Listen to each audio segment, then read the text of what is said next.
Bonne soirée avec nous avec France 3.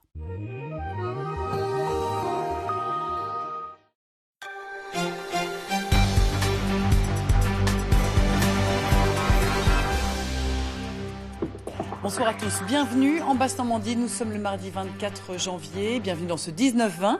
On commence par les titres. À 19h30, Carole Gessler reviendra sur l'enlèvement d'une jeune Française aujourd'hui à Sanaa, la capitale du Yémen. Elle travaillait pour la Banque mondiale. Paris réclame sa libération immédiate. Le Yémen est plongé dans le chaos depuis septembre, depuis la prise de contrôle du pays par des miliciens chiites. Tour Eiffel, Concorde invalide, des lieux sensibles de Paris survolés par des drones à au moins 5 reprises la nuit dernière. Aucun pilote n'a pu être identifié. Les autorités françaises semblent impuissantes à éviter ce type de survol. En Basse-Normandie, ce matin, les salariés grévistes d'AIM continuent de maintenir la pression. Ils se sont rendus au siège de Cap 50, près de Saint-Lô.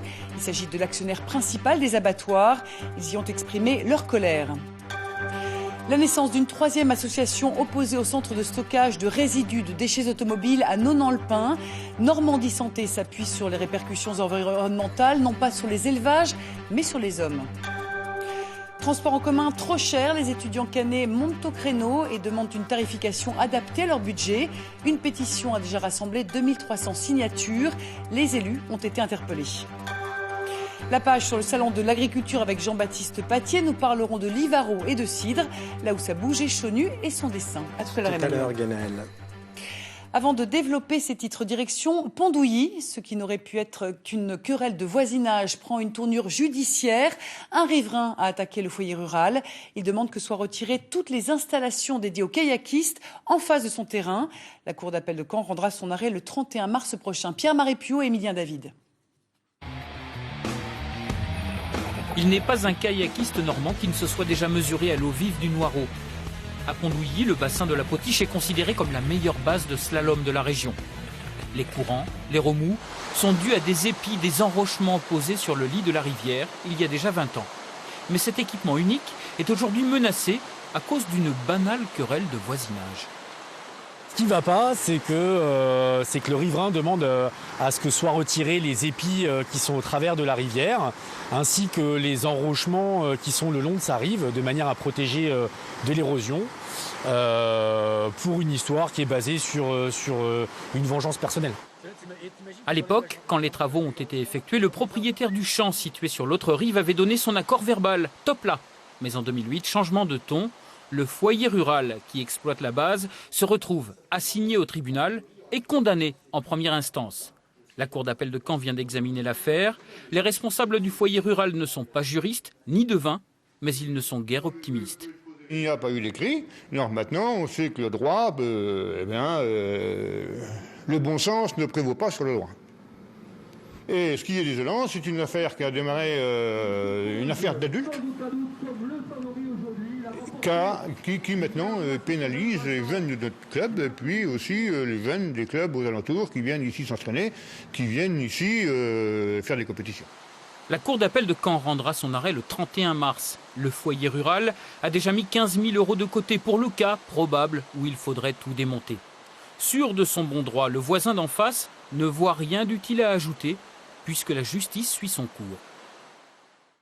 La colère des salariés d'AIM, les abattoirs de la Manche, s'est tournée ce mardi vers les actionnaires, les éleveurs de porc de Cap 50. Environ 200 des 398 salariés se sont rendus au siège à Saint-Ébremont de Bonfossé, à côté de Saint-Lô, pour demander des comptes, car selon eux, si AIM est en redressement judiciaire, c'est parce que Cap 50 vendait trop cher leur porc à l'abattoir. Stéphanie Vino et Joël Amar. Pour les salariés d'AIM, Cap 50, la coopérative, est à l'origine de tous leurs maux. C'est à cause de ces exigences financières que des repreneurs intéressants auraient tourné les talons. C'est elle qui aurait accentué les difficultés des abattoirs en se faisant rémunérer chèrement les porcs qu'elle leur vendait. Cette année, ils ont lancé le porc sans antibiotiques. Pas d'études de marché. On produit 3000 porcs. Ils produisent 3000 porcs de porcs sans antibiotiques. Ils en vendent 30 la semaine. Donc le problème, c'est qu'on les revend en porcs VPF. Donc on les paye un prix très cher et on les revend à un prix moins cher. Et en quoi c'est... C'est de la perte d'argent pour l'entreprise. Les salariés soupçonnent Cap 50 d'abus de biens sociaux. Ils viennent d'alerter le procureur de la République de Coutances. Sur 4 ans, ceci a quand même coûté 22 millions d'euros à la société AIM. Sans compter que sur les 2 dernières années où les difficultés économiques de l'entreprise étaient particulièrement graves et avérées, eh bien on s'aperçoit qu'il y a eu une véritable gabegie, qu'on a eu recours à de très nombreux consultants, à des honoraires totalement exorbitants. Au siège de Cap 50, déserté par ses salariés, les manifestants n'ont trouvé que le directeur opérationnel du site. Je souhaite qu'il y ait un dialogue avec 4 salariés, il n'y a pas de souci. Au-delà, on arrête là. Une réunion de 2 heures avec 6 représentants syndicaux. On n'a pas beaucoup avancé, si ce n'est que maintenant il faut se battre pour cette table ronde, continuer à mettre la pression de telle manière qu'on puisse effectivement avancer avec des repreneurs solides. Les salariés d'AIM se sont ensuite rendus au Conseil général de la Manche où une délégation a été reçue par le directeur général des services. Aucune date fixée pour la table ronde. Le parquet de Coutances a annoncé l'ouverture d'une enquête préliminaire sur ces pratiques de vente à perte pouvant relever d'abus de biens sociaux. Mais selon le procureur, la priorité reste de trouver un repreneur à AIM. Il a demandé une prolongation de la période d'observation de l'entreprise jusqu'au 6 mars prochain. Y a-t-il eu une concertation sur les hausses des prix des producteurs laitiers? L'autorité de la concurrence soupçonne de grands groupes de s'être mis d'accord pour coordonner leur politique commerciale et tarifaire entre 2006 et 2012. Parmi eux, Senoble, Lactalis, mais aussi les maîtres laitiers du Cotentin. Information révélée par nos confrères du Figaro. Ce cartel du yaourt s'expose à une amende. La somme devrait être moindre que celle infligée aux producteurs de shampoing en 2011, accusés des mêmes griefs, 361 millions d'euros. Dossier complet sur cette affaire à découvrir sur le site internet de France 3 Basse-Normandie. Pas de courrier dans votre boîte aux lettres aujourd'hui. C'est normal. Comme prévu, les facteurs ont fait grève aujourd'hui et massivement. Ils étaient environ 60% à suivre ce mouvement illimité. Ils contestent le projet de réorganisation de leur temps de travail. 500 facteurs de la région ont défilé dans les rues de Caen. Nous avons déposé un préavis de grève illimité sur la région pour revendiquer le fait qu'on ne veut pas de la nouvelle pause méridienne imposée par la direction Basse-Normandie, puisqu'elle va imposer 45 minutes de pause obligatoire en campagne pour les facteurs pour se restaurer. Nous avons monté cette intersyndicale pour revendiquer le fait que les facteurs ne veulent pas de cette pause méridienne obligatoire. On sait qu'on a des collègues qui pourraient être volontaires sur ces horaires-là, mais beaucoup trop peu pour imposer le rouleau compresseur que la direction est en train de mettre en place. La réunion entre direction et syndicats n'a pas abouti à un accord aujourd'hui. Le mouvement, salué et soutenu par Olivier Besancenot du nouveau parti anticapitaliste, est donc reconduit demain. L'opposition au centre de stockage de GDE à Nonant-le-Pin grossit un peu plus. Après le Monde du Cheval engagé dans 2 associations, une 3e, Normandie Santé, est en train de voir le jour dans l'Orne. Cette fois, ce sont les professionnels de santé qui montent au créneau pour sensibiliser la population au risque de pollution. Erwan Demignac et Gilles Dasmarie. Face au centre de stockage, à leur tour, ils ont décidé de sortir du bois. Ni riverains immédiats, ni propriétaires de chevaux, les premiers membres de l'association Normandie Santé s'inquiètent surtout des conséquences sanitaires de l'implantation à Nonant-le-Pin du géant du recyclage. Pour eux, le constat est simple. Installé sur une zone humide, le centre GDE ne peut que polluer son environnement. Les risques, c'est surtout les risques liés aux déchets qui sont enfouis ici et par rapport à la présence de métaux lourds du type arsenic, flair, cadmium, aluminium, etc. qu'on va retrouver dans l'eau et qui sont des métaux qu'on retrouve ensuite à la fois dans les sédiments mais aussi dans toute la chaîne alimentaire et en particulier dans les poissons. Et pour première preuve, l'association met en avant un relevé effectué après 2 jours seulement d'exploitation du site et qui révèle déjà la trace de fer, d'arsenic et de cuivre. Des métaux absents du cours d'eau en amont du centre GDE, un centre que le petit Rue du Plessis traverse de part en part. L'argument est de dire que si de premières traces sont déjà décelées après le déversement de 1800 tonnes de résidus, qu'en sera-t-il dans 16 ans quand il en aura été enfoui plus de 2 millions ? Présidé par un médecin généraliste, Normandie Santé souhaite avant tout sensibiliser la population. Le risque majeur, ça va être le cancer, entre autres. Mais au-delà de ça, il y aura un impact énorme sur la santé de la population, sur des intoxications chroniques, comme on risque d'en avoir, aux métaux lourds, aux dioxines par voie aérienne, etc. Parce que bon, la liste des produits, elle est vaste quand même. La réglementation est faible concernant les produits, mais ce qui peut être émis, c'est énorme. L'association veut mobiliser les professionnels de santé pour informer sur les risques estimés, mobiliser pour prévenir ce qu'elle estime être un scandale sanitaire en devenir. Quel avenir pour le site d'Areva à La Hague? Hier, le groupe a annoncé une perte de près de 5 milliards d'euros. Un plan de compétitivité doit être présenté le 4 mars prochain. Les syndicats craignent de nombreuses suppressions de postes. Une réunion sur l'avenir du site est organisée à 20h30 à la salle des fêtes de Cherbourg. Écoutons ce qu'en pense Yannick Rousselet de Greenpeace, anti-nucléaire, tourné vers l'avenir. Areva et l'ensemble de l'industrie nucléaire, clairement, ont été, on va dire, une mono-industrie, de force, mais une mono-industrie qui a fait vivre leur Cotentin. Demain, la situation sera forcément différente. Et ce lit social va forcément progressivement se déliter. Et là, c'est ce qui nous inquiète énormément parce qu'il va falloir se tourner vers l'avenir. On a de l'autre côté de Cherbourg ces projets d'avenir qui sont les énergies alternatives. Il va falloir prendre le virage. Et prendre le virage vite et bien. Les étudiants tirent souvent le diable par la queue. Selon l'UNEF, syndicat étudiant, Caen est une ville chère pour les jeunes. Après le logement et la nourriture, le 3e poste de dépense est consacré au transport. Les étudiants plaident auprès des élus pour une tarification étudiante. Une pétition a déjà recueilli 2300 signatures. Thierry Cléon et Cyril Duponchel. Depuis quelques années maintenant, à Caen, il y a comme de la friture sur la ligne des transports en commun. Selon le syndicat étudiant UNEF, la politique des prix pratiqués sur le réseau a une véritable incidence sur le quotidien de bon nombre d'entre eux. Les étudiants sont quand même dans des situations assez précaires. Pour la plupart d'entre eux, on a maximum 300 € pour vivre par mois quand le loyer est payé. Et un abonnement à 32 € par mois, c'est quand même assez conséquent, sachant qu'on a quand même d'autres charges à avoir derrière. Et en fait, ce qu'on s'est rendu compte, c'est que dans les autres villes universitaires, il y avait quand même beaucoup de politiques avec des tarifs étudiants, et qu'à Caen, ce n'était pas le cas. Toujours selon le syndicat étudiant, en France, après Paris et Lyon, Caen se classerait à la 3e place des villes étudiantes les plus chères pour ce qui concerne les prix pratiqués dans les transports en commun.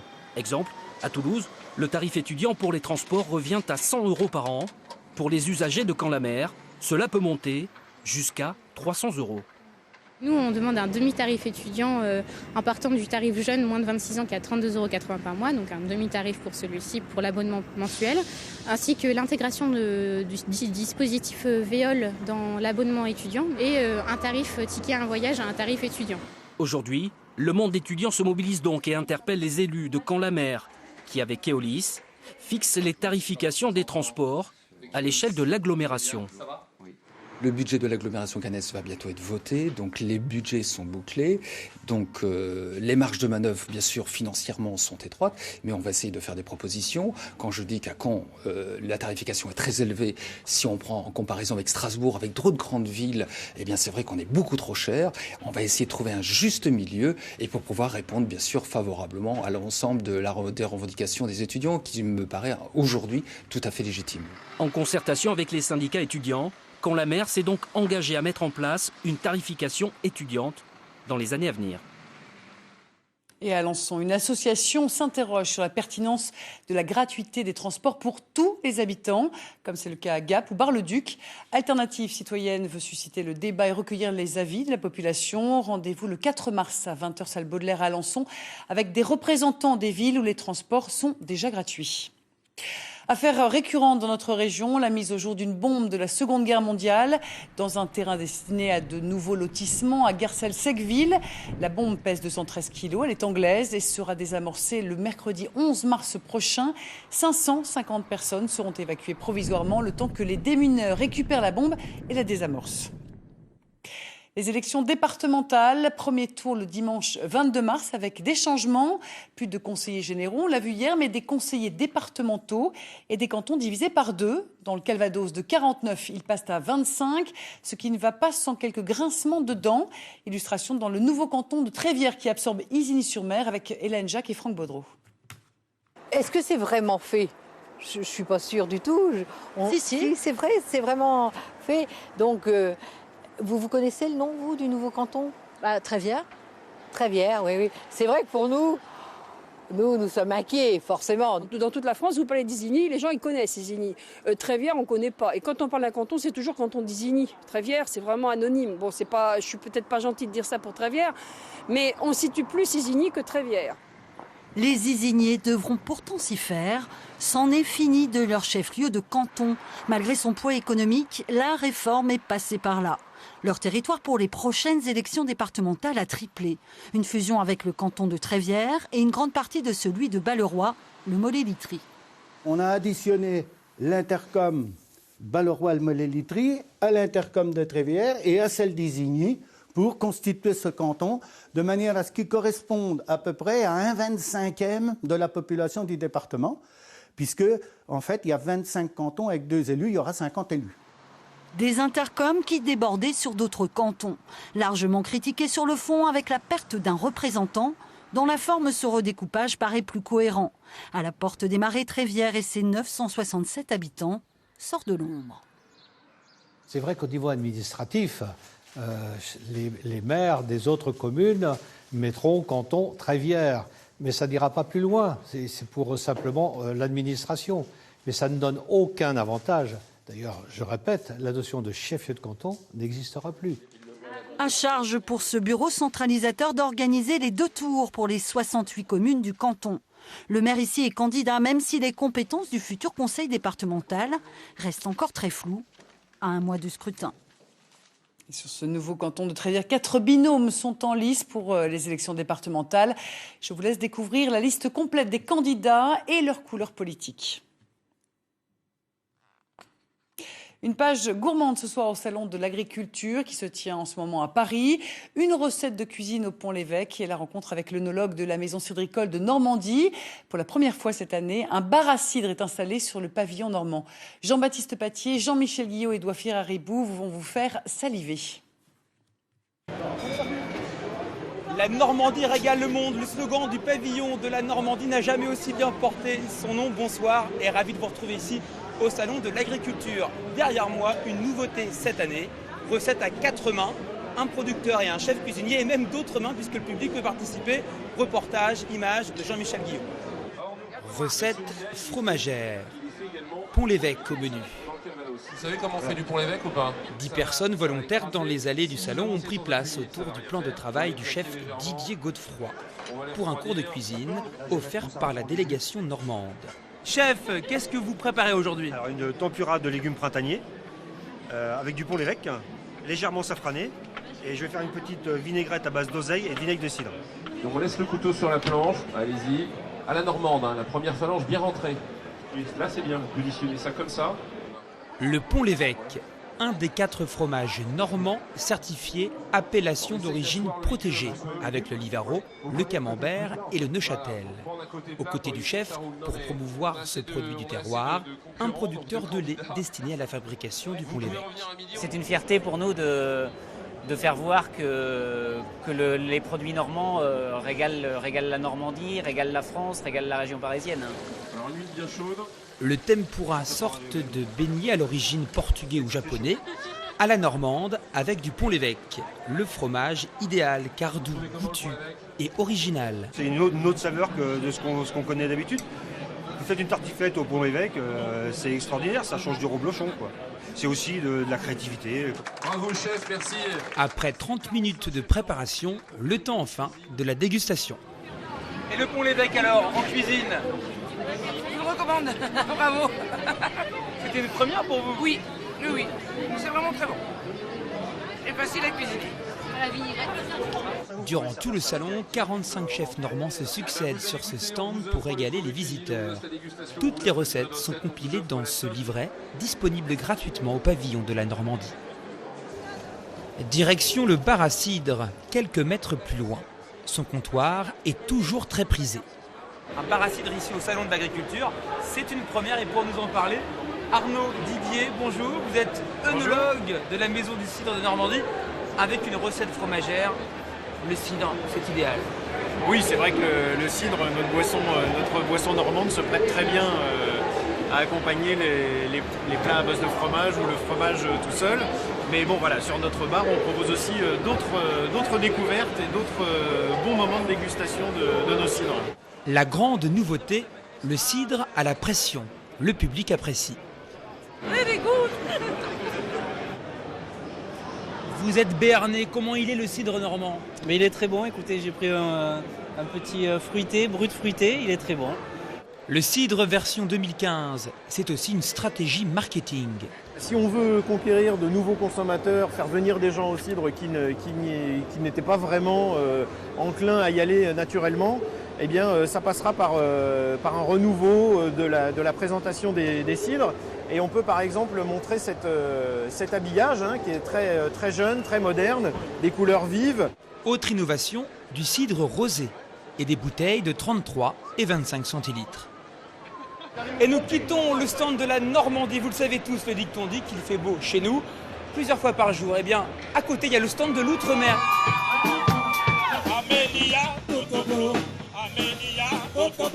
Le soleil, c'est tous les jours non-stop, nous ont confié nos compatriotes de l'Outre-mer. Une chose est certaine, ici au salon, la chaleur, elle vient bien de Guyane et des îles. Il est là, le soleil de la Guadeloupe, sur cette belle musique, cette belle ambiance. Je vous dis à bientôt sur notre chaîne et demain, vous êtes entre de bonnes mains. C'est David Frotté qui prend le relais. À bientôt sur France 3. Merci Jean-Baptiste et merci pour ce coup de soleil.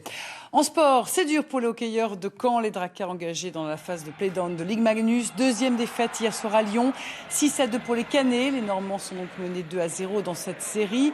Et le premier à 4 défaites descend. Les deux équipes vont se retrouver à Caen, cette fois-ci vendredi et samedi prochain. À Cherbourg, c'est le tennis qui est à l'honneur à Chantraine avec la deuxième journée du Challenger et notamment la rencontre du premier tour entre Nicolas Mahut, double vainqueur de ce tournoi, et le Grandvillais Axel Michon. Et le Normand vient de s'incliner 6-2, 6-2. La finale se déroulera dimanche prochain.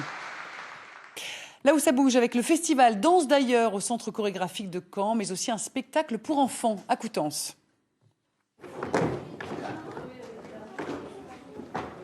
Ah bah Jacques, c'est pas de ton âge, ça. Mais si, Bertrand, c'est un spectacle, effectivement, pour ceux qui ont 4 ans, mais 4 ans et plus, parce qu'on est tous restés des enfants. Ce spectacle va tourner un petit peu partout dans la région, il s'appelle Zoom Dada. On est au théâtre municipal de Coutances et on vous dit tout maintenant.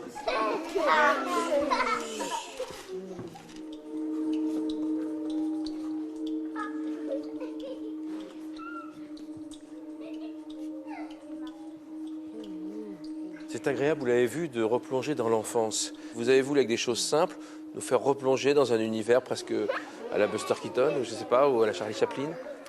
Oui, c'est un des éléments sur lesquels on avait pu discuter avant, de s'inspirer un peu d'une époque début de siècle. Cinéma, photo, dadaïsme. Voilà.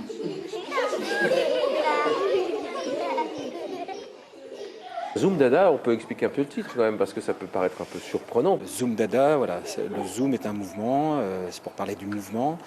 Et puis Dada, parce qu'on s'est largement nourri de l'esprit Dada.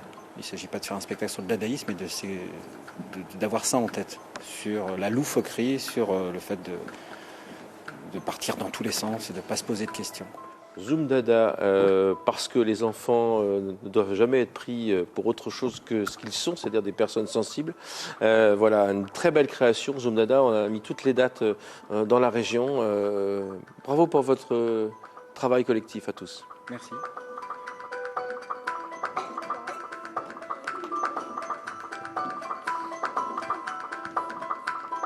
Là où ça bouge, nous sommes au Centre chorégraphique national de Basse-Normandie avec Ella Fatoumi et Eric Lamoureux pour Danse d'ailleurs. Et pour pouvoir parler de ce festival, il faut ouvrir une porte, la porte de la perception.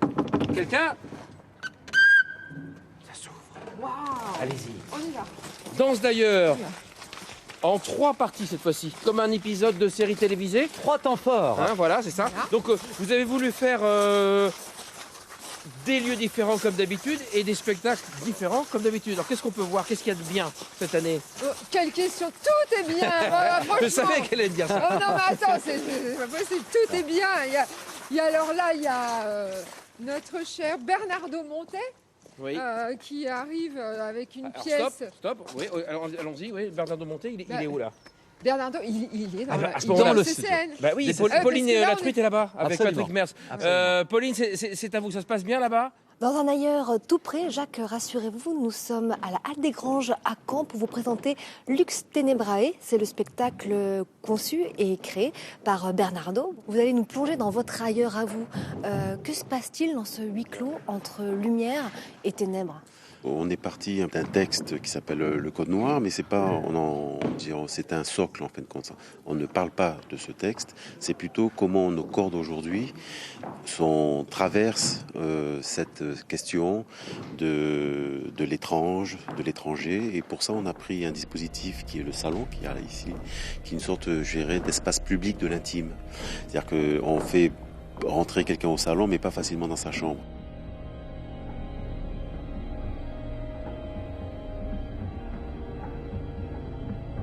C'est plus, je dirais, la question de l'asservissement à un moment. C'est-à-dire que je pense que c'est quelque chose qui est aujourd'hui complètement d'actualité, sauf que le fouet a été remplacé par l'évaluation.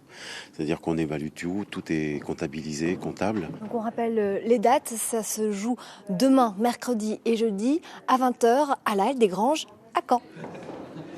Alors nous sommes à l'Artothèque de Caen parce que vous nous produisez demain soir. Mais oui, on a déjà fait pas mal de collaborations avec Claire Tangy et l'équipe de l'Artothèque.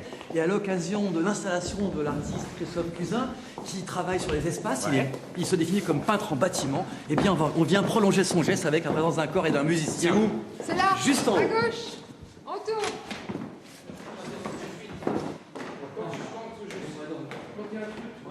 Demain soir, c'est gratuit, à 18h, ce sera une performance. Avec un danseur, un musicien, là il n'est pas là mais c'est un percussionniste, et ça s'appelle Lien.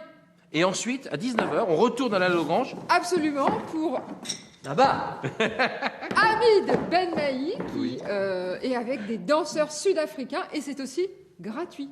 Profitez-en, c'est Danse d'ailleurs, grâce au Centre chorégraphique national de Caen. Basse-Normandie, j'ai tout dit. Bravo! J'aimerais bien essayer, mais ça me fait penser un peu à 51 degrés. Non. Eric, tu as abîmé le sol.